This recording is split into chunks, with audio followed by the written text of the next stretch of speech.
E se eu dissesse que um dos maiores milagres da Bíblia não foi abrir o Mar Vermelho e nem derrubar as muralhas de Jericó? Foi reconstruir um povo que havia perdido sua identidade, sua fé e sua esperança. Depois de 70 anos de cativeiro na Babilônia, tudo parecia acabado. Jerusalém estava em ruínas e o templo havia sido destruído, e muitos acreditavam que as promessas do Senhor tinham chegado ao fim. Mas foi justamente nesse cenário que Deus começou uma das maiores obras de restauração das Escrituras. E o mais impressionante é que essa história não fala apenas sobre eles, ela fala sobre nós. Nesse vídeo, nós vamos descobrir como Zorobabel, Esdras e Neemias participaram desta grande obra e por que a missão deles continua sendo a nossa missão hoje.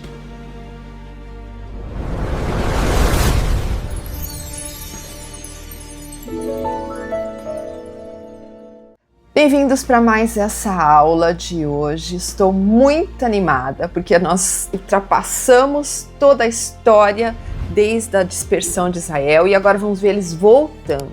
O que me frustra um pouquinho aqui, preciso confessar, é que a gente não tem esse tempo do que aconteceu no exílio babilônico descrito aqui em Esdras e Neemias, que são os livros que nós vamos estudar hoje.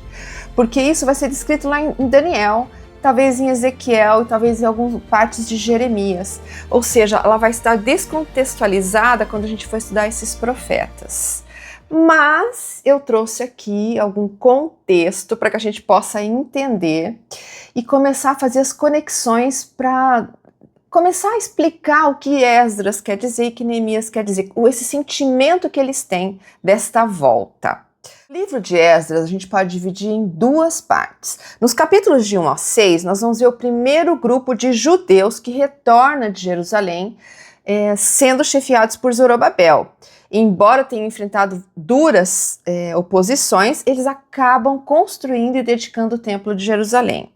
Já nos capítulos de 7 a 10, e aqui a gente vai ver a narração de Esdras falando na primeira pessoa, porque nos primeiros capítulos é só uma narração de alguém explicando o que aconteceu, e aqui ele se coloca na primeira pessoa e dá-nos a entender que ele é autor deste livro.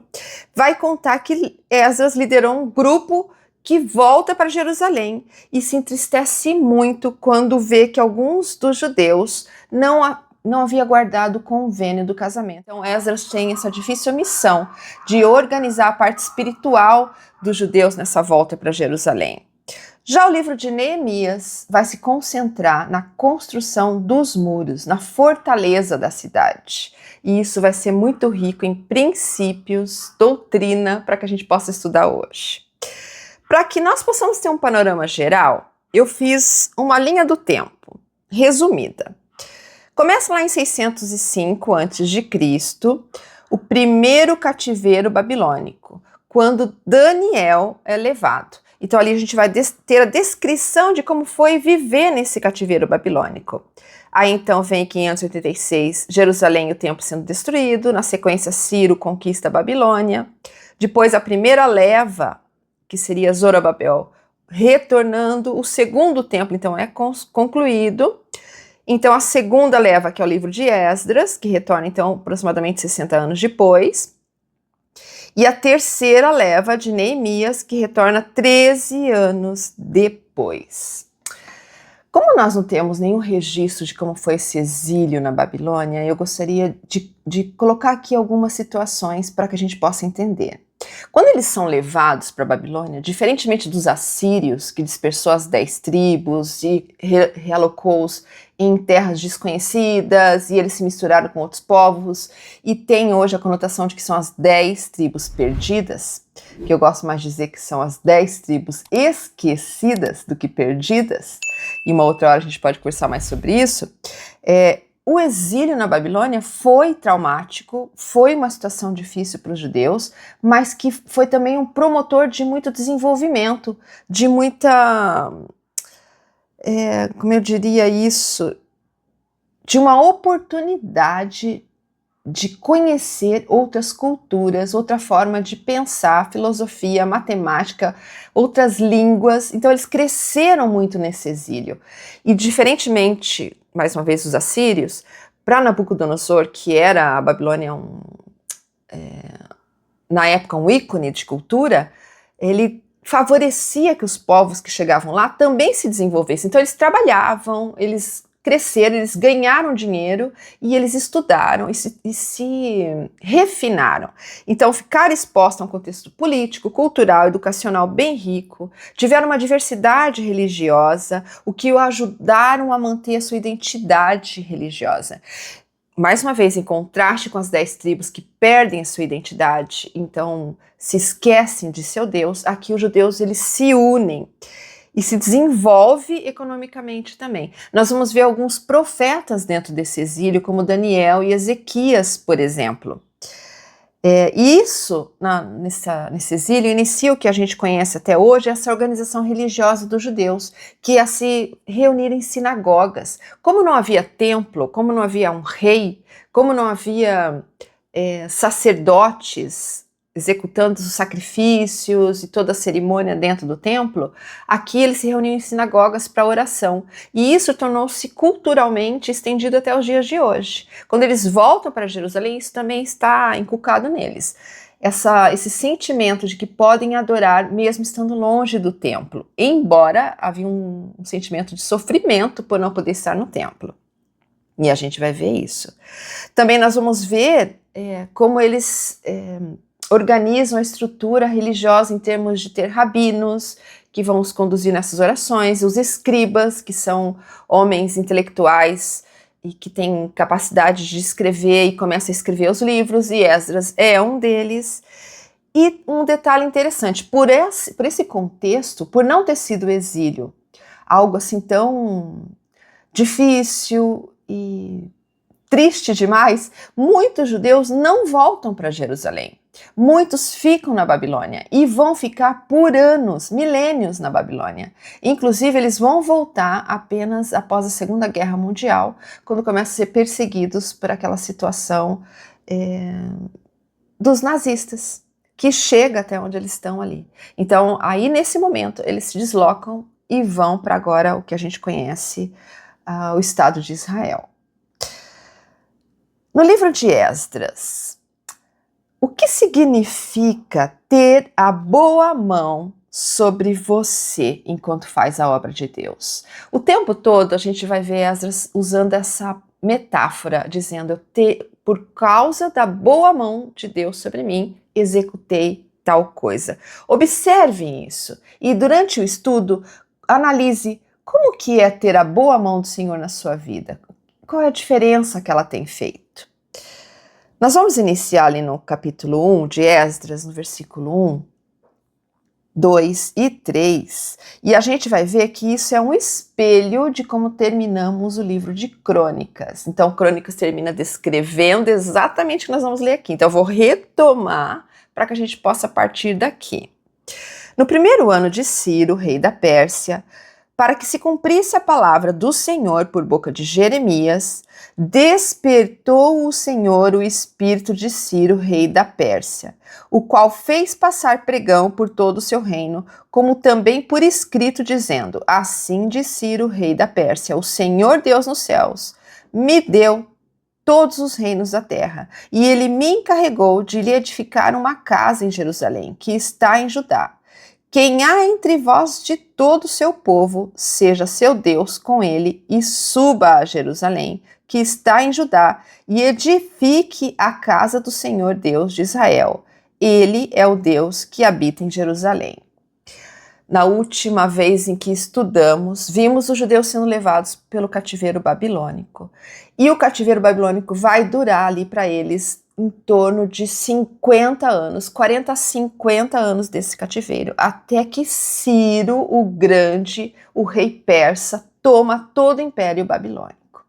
Como que surge esse rei? Olha a beleza disso aqui, porque ele vai ser chamado o ungido por Isaías, alguém que o Senhor escolheu para libertar o seu povo. Ele até é comparado a um Messias de M minúsculo. sendo que o Salvador é o Messias de M maiúsculo. Ele é um ungido aqui. Ciro, ele era filho de Cambises e de uma princesa Meda, filha de Astíages. Quando sua filha está grávida, isso é uma lenda que eu vou compartilhar aqui, porque não tem comprovação histórica, mas é uma lenda que vai casar com o que as escrituras estão dizendo, e que Joséfo vai contar isso no seu livro, a história dos Hebreus. Ele vai dizer assim, que Astíages, o avô dele materno, sonhou que o neto tomaria o seu trono. Então ele sonha que esse neto vai ser um grande imperador, um grande homem. Até aqui, os persas eram vassalos dos medos. Então o pai de Ciro, o rei da Pérsia, era um vassalo do rei Astíages, da terras da Média, e ele cumpria essa vassalagem. Então, quando o rei tem esse sonho, diz a lenda que ele pega o neto e pede para o matar. Mas as pessoas, mais uma vez, como a gente já viu várias histórias, podemos usar aqui a história da Branca de Neve, que a bruxa pede para que mate, o caçador não tem coragem e leva embora. Aqui eles levam Ciro para um casal de pastores que o cria. Só que à medida que o menino vai crescendo, ele transmite que não era um menino comum daquelas terras. As brincadeiras dele eram sempre de liderança. E tem um dado momento que ele está brincando com os nobres, em que ele se finge ser o rei e todos obedecem a ele. E aquilo começa a inculcar os nobres do que aquilo significava e vão falar para o avô dele. Olha, tem um menino lá, pastor, que se finge de rei e tem todo jeito, então o avô começa a ligar os pontos e descobre que ele é o neto dele. Nesse momento ele assume que realmente é o neto dele, ele volta a viver com os pais e ele então vai vencer o próprio avô, vai retirar essa condição de vassalagem, não só do avô, mas como vai tomar todas as terras ao seu redor e vai ser um grande imperador. Então, em vez de destruir os medos, ele uniu os dois reinos, persas e medos, e formou a base do Império Aquemênida, que a gente conhece hoje. Diz também que Ciro, isso não é uma comprovação histórica, teve contatos com os escritos de Isaías e percebeu que ele falava do seu nome nas escrituras. Segundo a tradição de Joséfo, nos seus escritos, ele narra isso também, que ao ter contato com os escritos de Isaías, profecias de Isaías que aconteceram 140 anos antes de Ciro nascer, ele se convence de que seria esse libertador. A Bíblia não relata isso. A gente viu ali no versículo 1 que ele diz sendo despertado, tem o seu espírito desperto, ou seja, despertou o seu espírito para libertar os judeus. Isso que a Bíblia fala, que de uma certa forma foi tocado.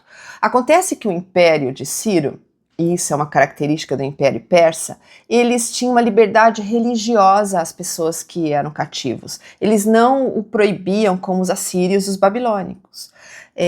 Os assírios, a gente já sabe, ou matava, levava todo mundo e espalhava por terras distantes, não tendo eles ficando junto e não tendo identidade. Os babilônicos levavam para a Babilônia, mas destruía seus templos, seus palácios, destruía toda a sua identidade na terra de origem. Aqui Ciro acreditava que deveria deixar o povo adorar o seu próprio Deus. Então, não era só uma vantagem dos judeus nessa situação. Muitos dos cativos que estavam na Pérsia, egípcios, edomitas, amonitas, enfim, todos os que estavam lá, ele deixava que voltasse e adorasse seu próprio Deus. Isso é uma característica dele. Mas olha o que Isaías vai falar no capítulo 44, versículo 28, sobre Ciro. Que digo de Ciro?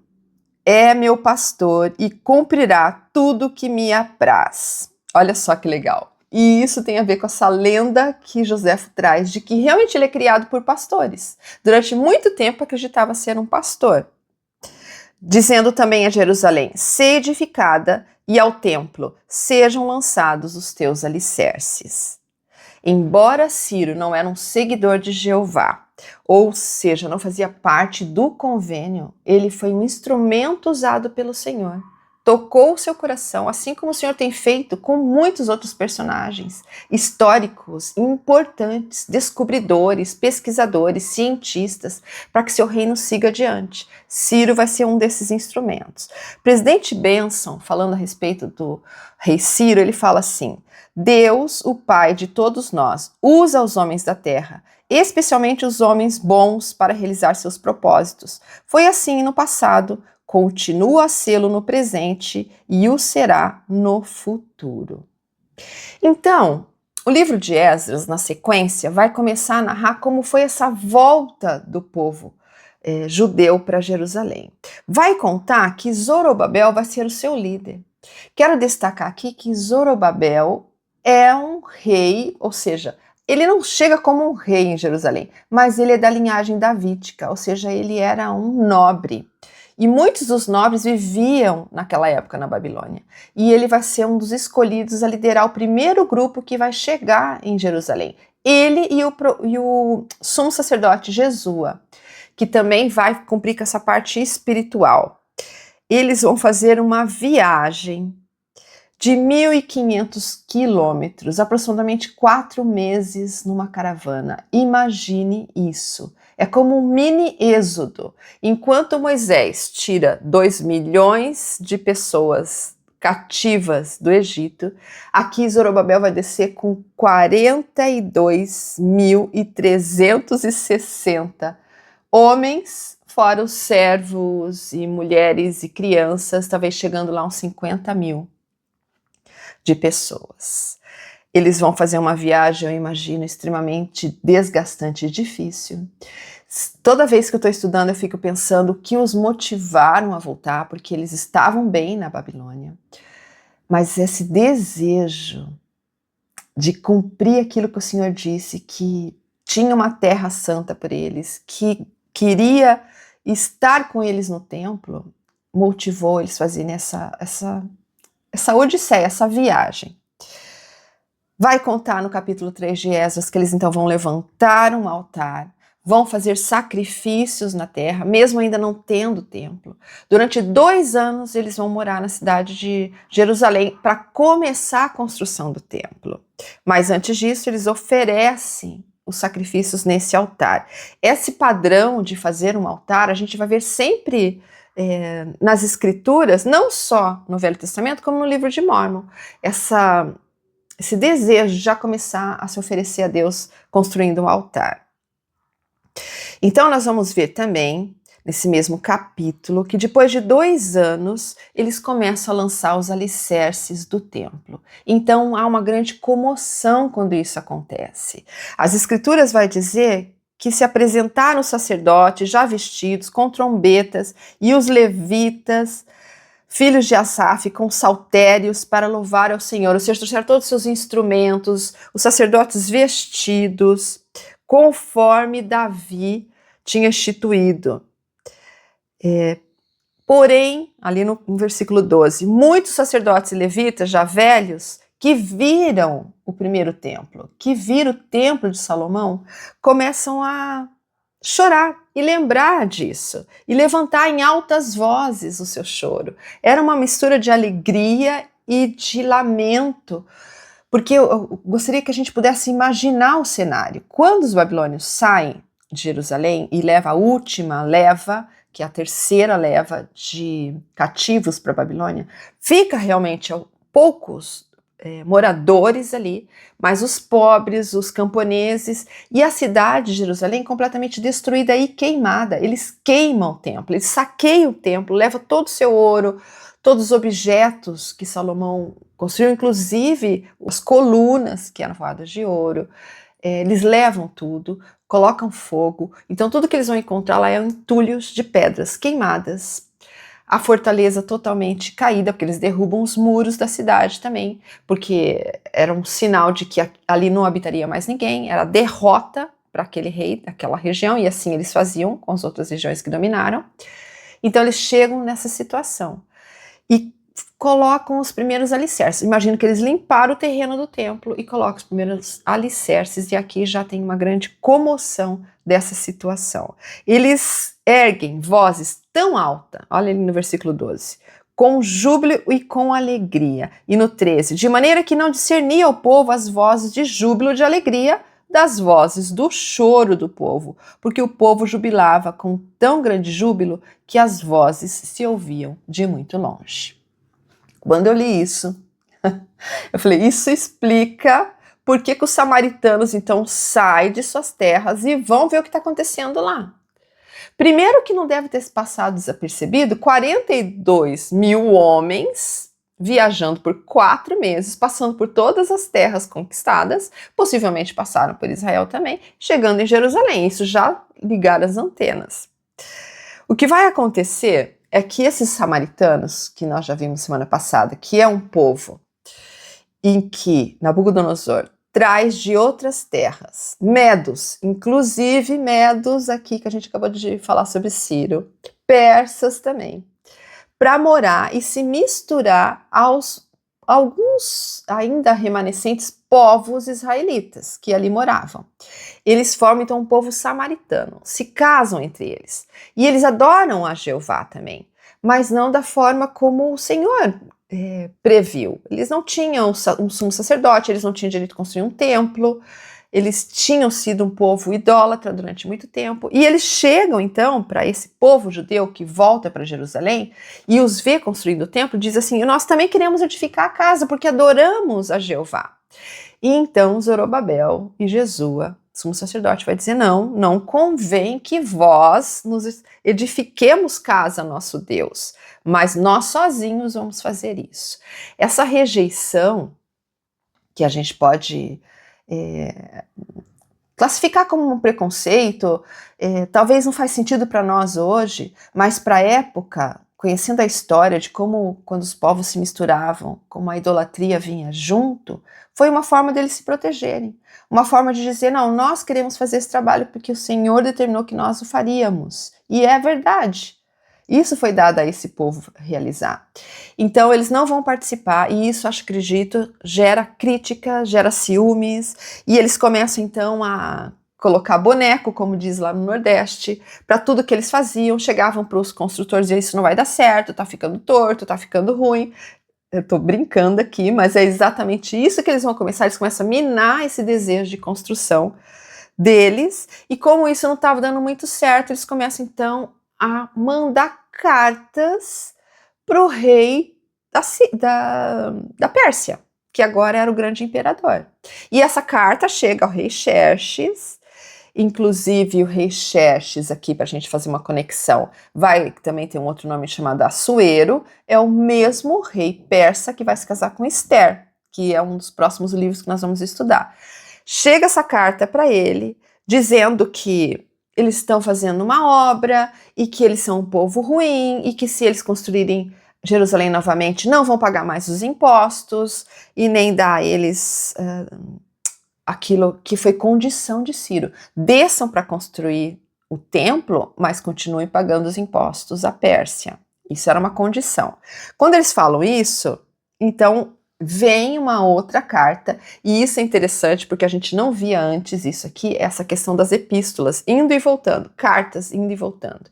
Aqui em Esdras nós vamos ver apenas uma carta sendo descrita, mas segundo a narração, 3 cartas foram trocadas. Esse refinamento cultural de escrever e de se comunicar através da escrita não existia antes. Aqui a gente vai ver que através dos babilônios isso vai mudando. Então, eles vão parar a obra, e isso atrasa ali a obra por pelo menos uns 4 anos.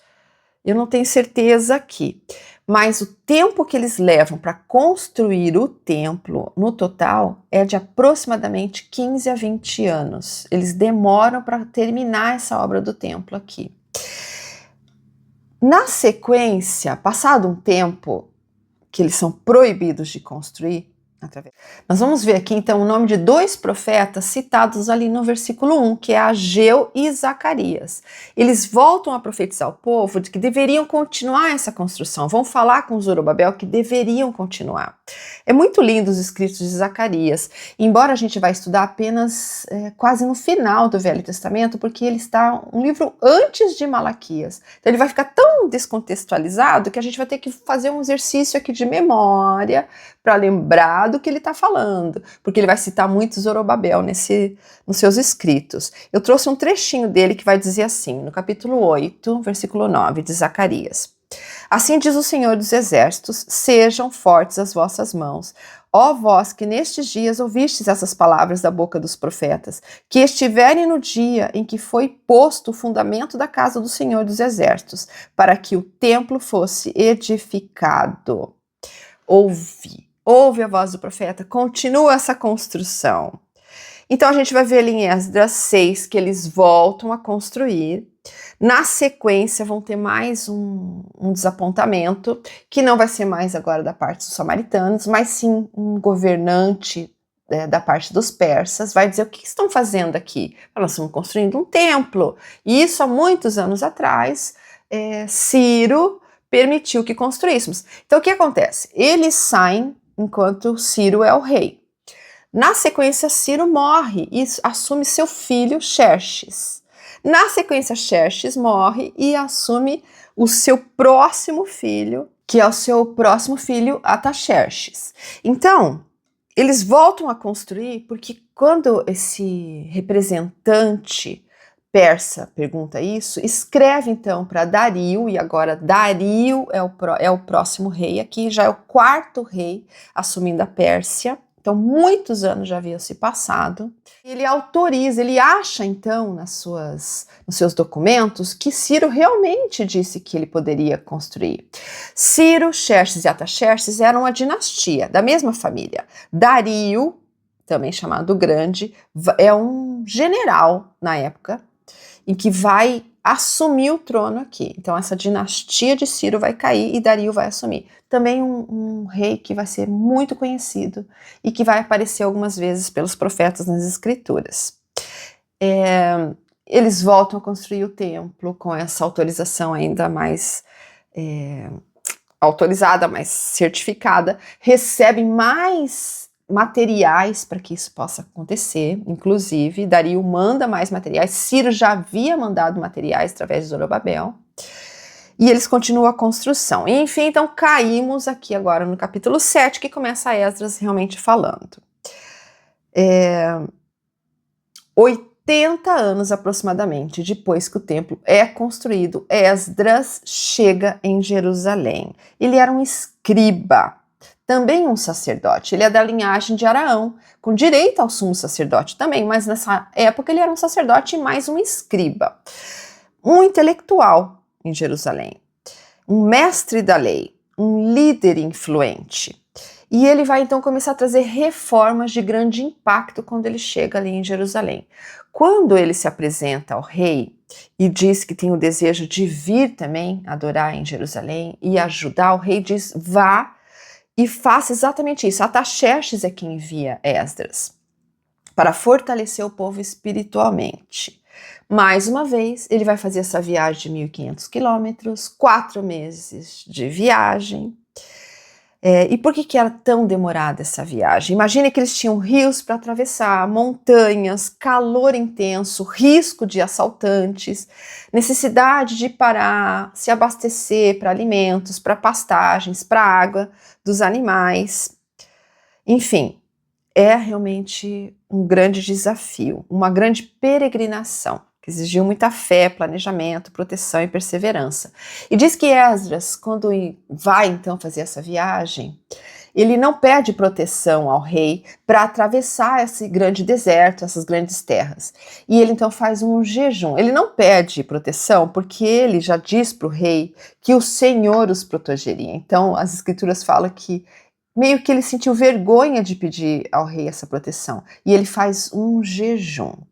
Mais uma vez a gente vai ver o jejum aqui sendo usado como uma maneira de acessar o poder de Deus, como a gente já viu na aula passada. Olha o versículo 22 do capítulo 8 de Esdras.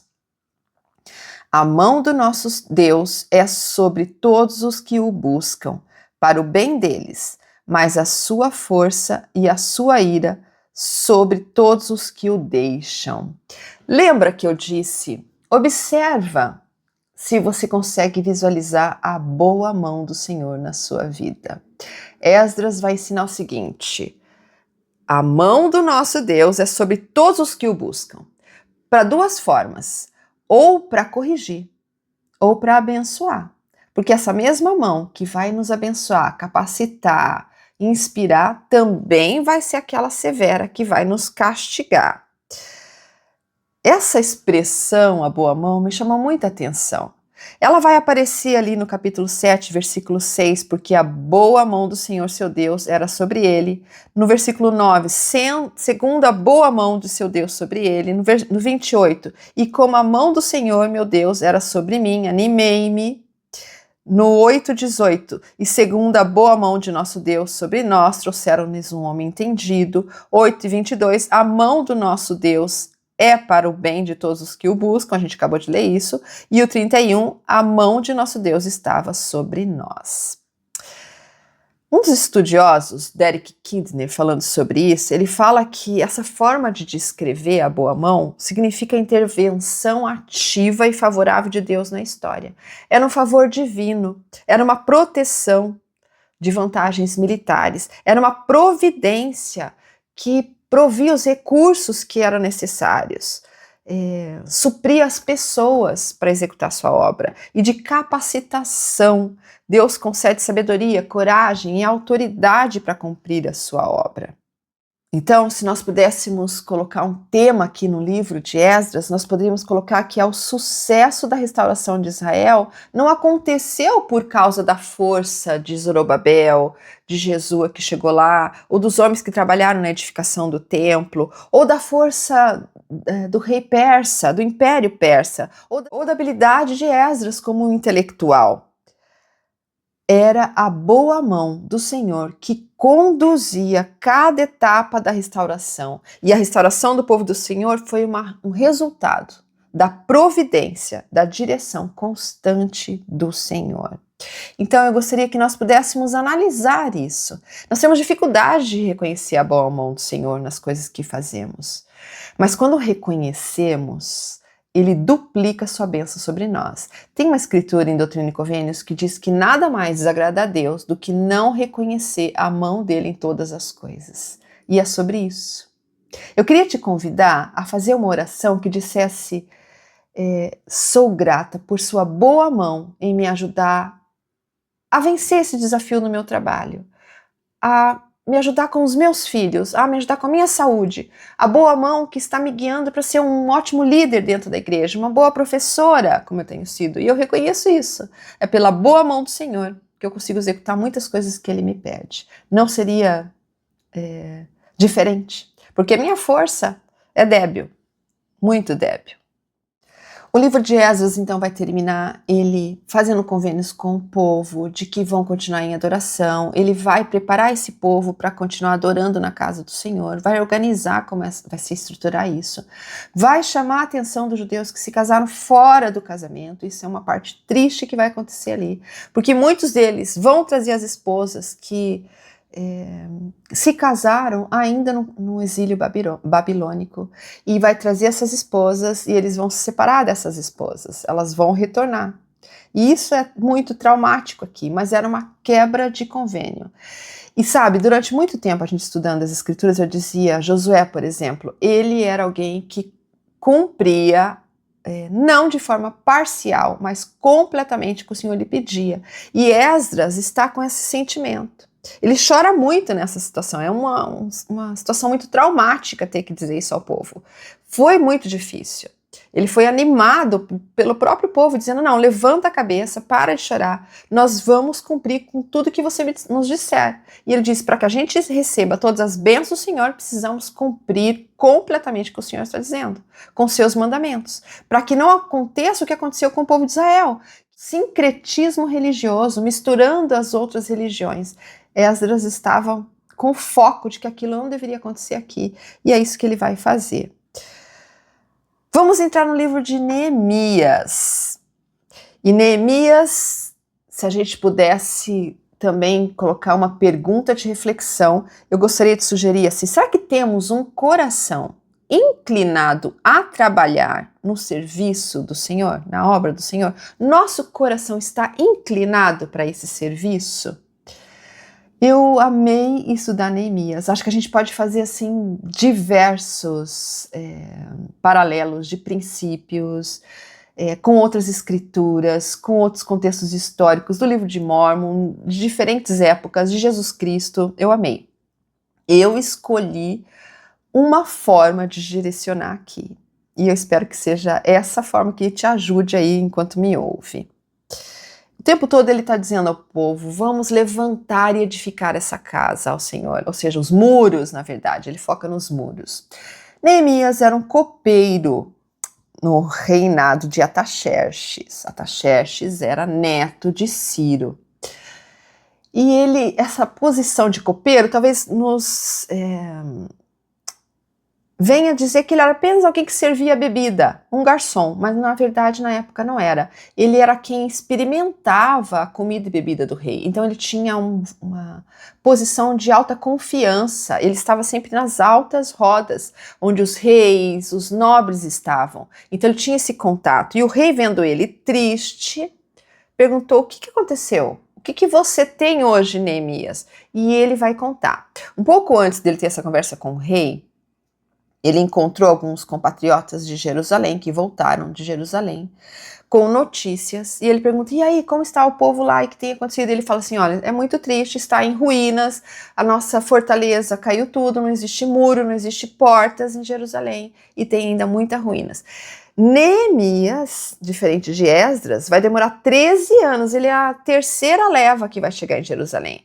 Então, se Esdras demorou por cerca de 60 a 80 anos para chegar lá, Neemias vai demorar mais uns 13 anos, significando quase 100 anos, pelo menos 90 anos longe de Jerusalém. Na realidade, todo o povo que volta com Zorobabel, com Jesua, poucos eram da época de Jerusalém ainda como cidade, conheciam Jerusalém, os idosos conheciam. Esdras e Neemias possivelmente não tinham ideia de como era Jerusalém.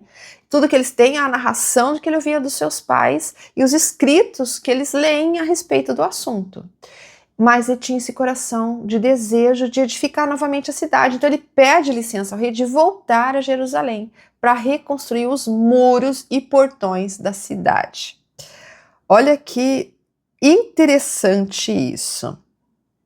Ele faz então um pedido peculiar ao rei. Ele diz assim, Neemias 2, versículo 8.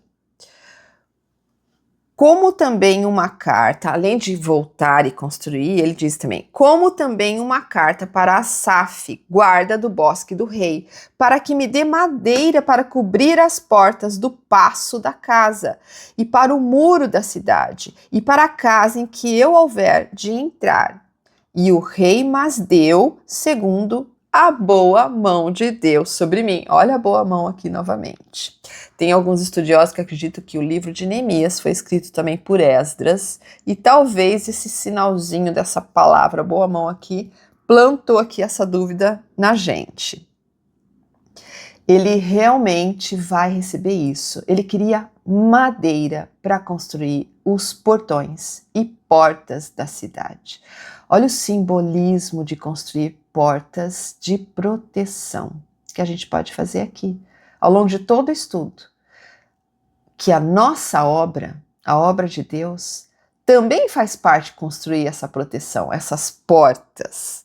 Ele teve muitas dificuldades quando ele volta. Mesmo as pessoas que o trazem, diferentemente de Esdras, que vem por conta e possivelmente passou muita dificuldade, Neemias vem amparado por uma caravana que o rei manda junto, com todo o material, com todos os homens o guardando durante todo o trajeto, com todos os passes pelas cidades por onde ele vinha, ele fez todo o trajeto.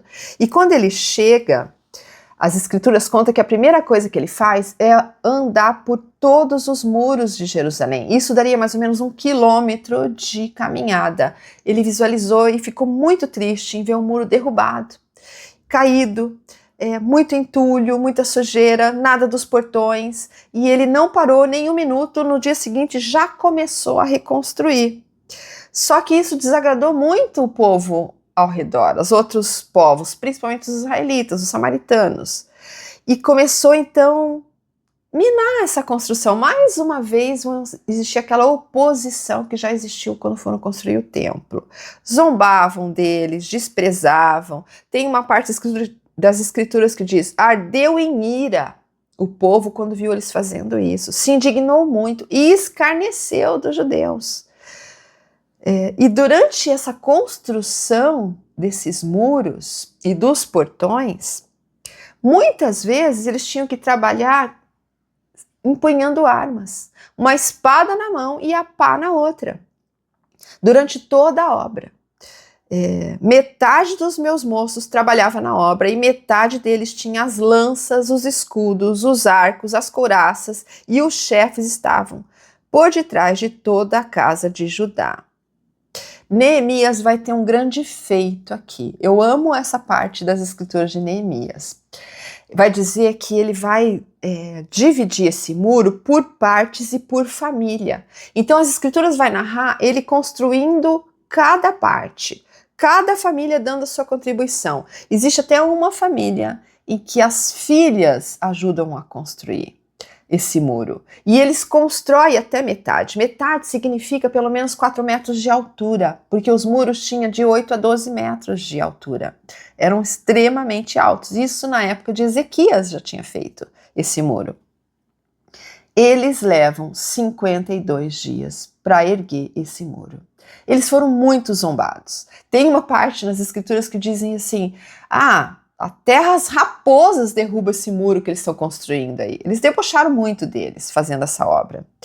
Mas eles se mantiveram firmes, se protegendo, correram risco de vida, porque os ameaçaram a matar durante várias vezes, como já narrei aqui, eles empunhavam armas para construir. Isso me lembrou muito os membros da igreja, os pioneiros construindo o templo de Navu.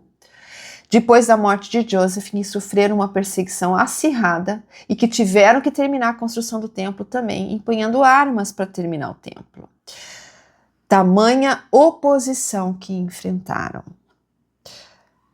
Aí as escrituras dizem assim: e todo o muro se fechou até a sua metade, porque o coração do povo se inclinava a trabalhar.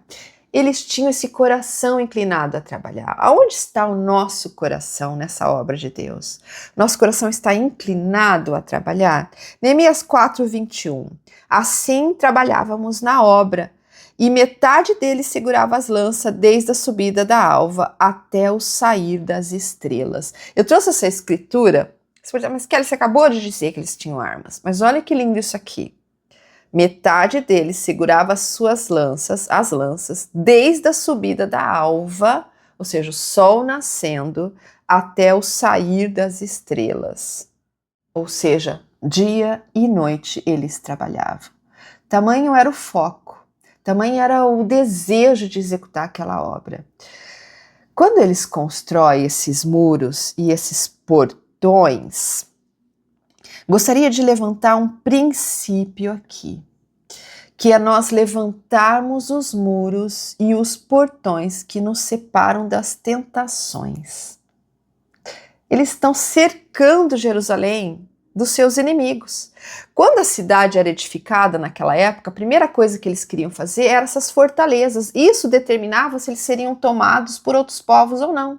Então, quando eles estão levantando novamente, eles estão levantando sua proteção, aquilo que vai os proteger de seus inimigos.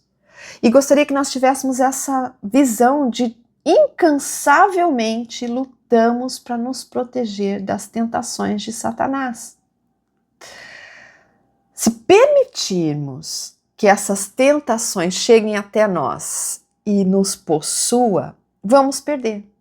Agora, enquanto estamos na obra, ali trabalhando dia e noite fielmente ao Senhor, levantamos esses muros, o Senhor vai nos proteger.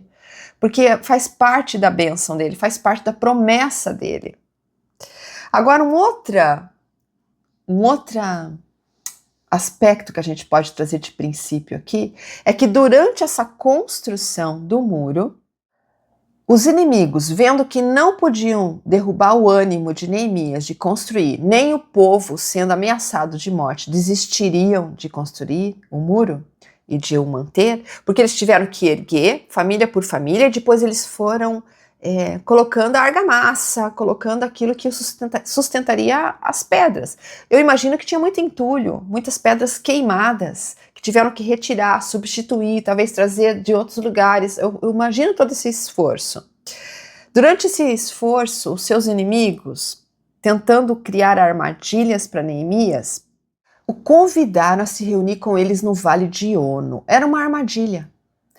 Durante 4 vezes eles fazem essa proposta para ele. Venham se reunir conosco, sabendo que aquilo não estava. Sambalate, que era um de seus inimigos, não convencia Neemias. Olha ali no versículo 6. Sucedeu mais que, ouvindo Sambalate, Tobias, Gesem, o árabe e o restante de nossos inimigos, que eu tinha edificado o muro e que nele já não havia brecha alguma, eles já tinham terminado esse muro, ainda que até este tempo não tinha posto as portas e os portais, então a obra não estava concluída e ele pede essa madeira para o rei, especificamente para construir, fechar com a porta, finalizar essa construção. Sambalate e Gesem mandaram dizer: vem e congreguemo-nos nós juntamente nas aldeias, no Vale de Ono.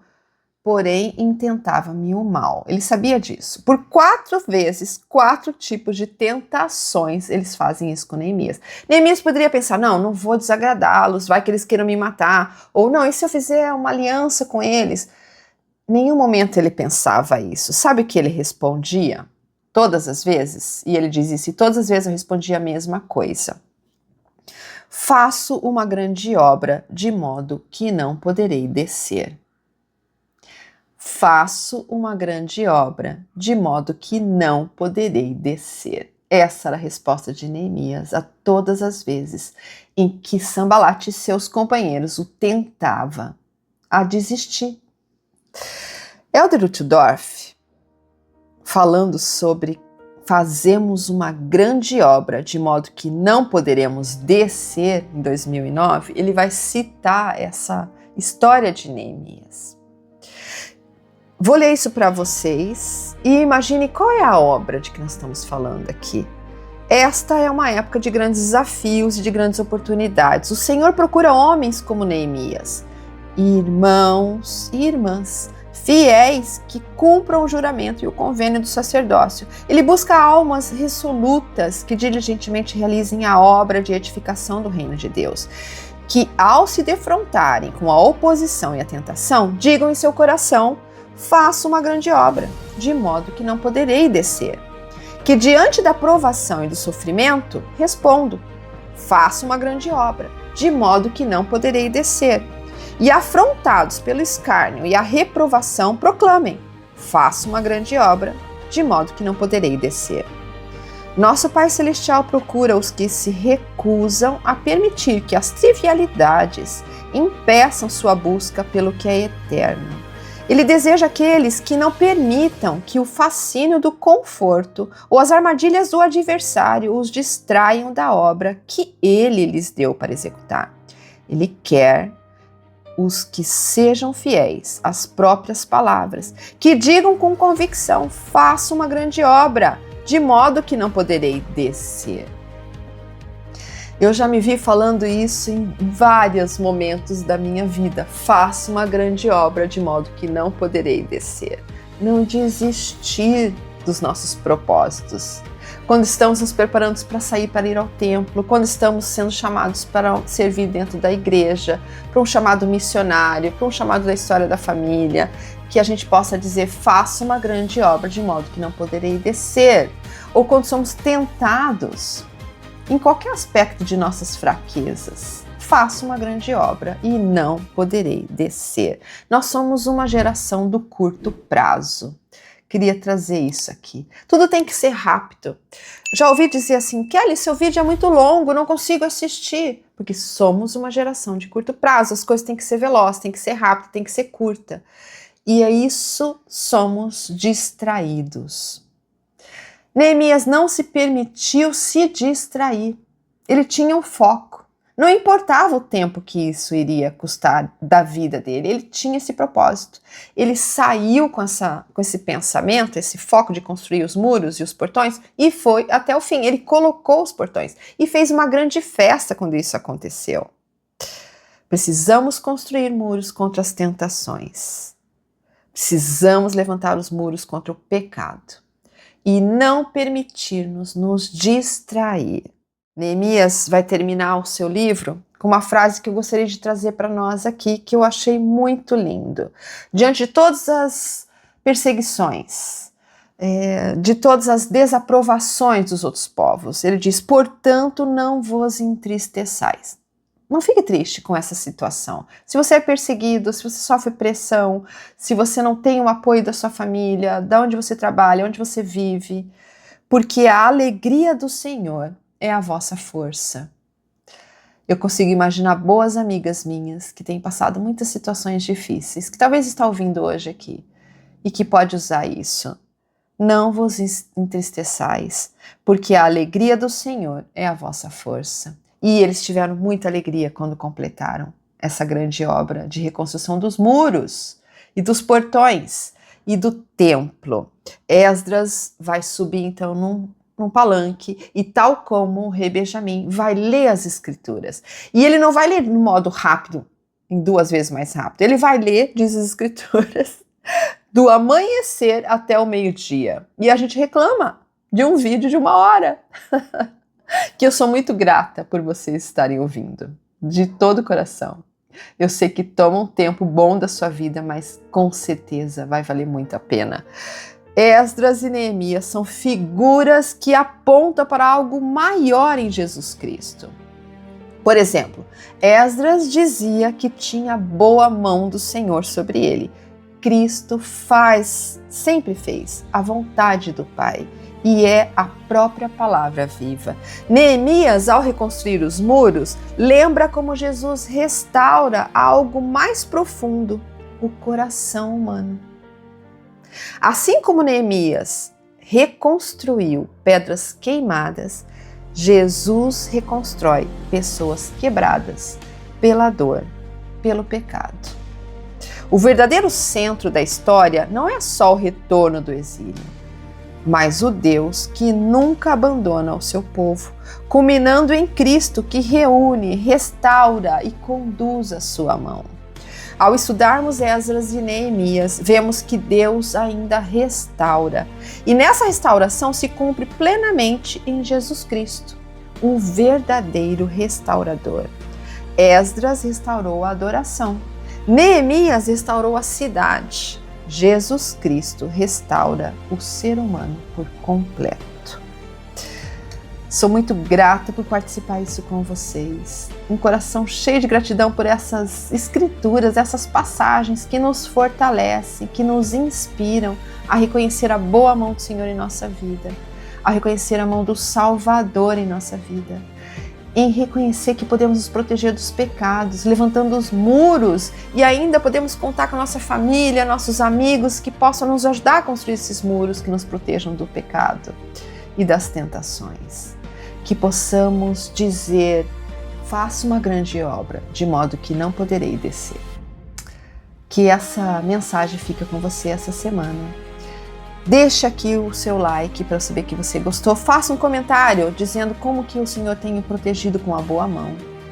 E compartilhe com seus amigos. Se você não é inscrito, se inscreva para receber. E todas as quartas-feiras tenho um compromisso de estar aqui com vocês. Até lá!